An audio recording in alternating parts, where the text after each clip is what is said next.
وقتی در باب هنر علل خصوص نقاشی صحبت میکنیم، خیلی وقتا میبینیم توی این شبکه‌های اجتماعی و اینستاگرام علل خصوص این ریلزایی میبینیم که طرف میپرسه که نقاشی با تو چی کار میکنه، بعدم اون قلم میذاره روی بوم یا روی کاغذ، بلافاصله که این قلم میذاره روی کاغذ این صدا همه از بین میره و از بیرون هم همه میگن که خب یه کار خیلی آسونی و لذت بخشی داره هنرمند یا نقاش انجام میده. نه، این شکل هم نیست.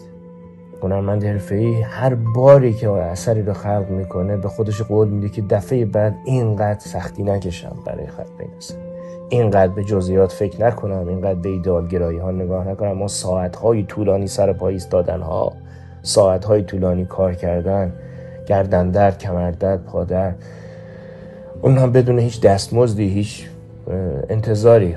خیلی از این آرت ها و هنرهایی که کشیده میشه در سرتاسر دنیا به دست هنرمندای حرفه‌ای قرار نیست که به فروش برسه، قرار نیست که به شما پولی بده.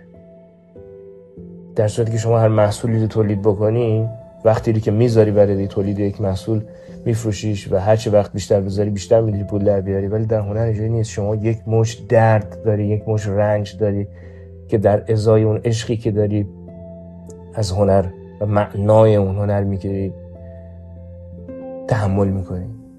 این تحمل، این رنج برای هنرمند گرچه شیرینه اما سخته و این سختی و این رنج کشیدن در هنرمند، در نقاش حرفه‌ای، در هنرمند حرفه‌ای ایجاد شوق ادامه دادن میکنه. هر بار که تسلیم میشه از این سختی ها و خستگی ها، باز هم شور اشتیاق خلق اثر هنری هنرمند رو باز به این دام میندازه.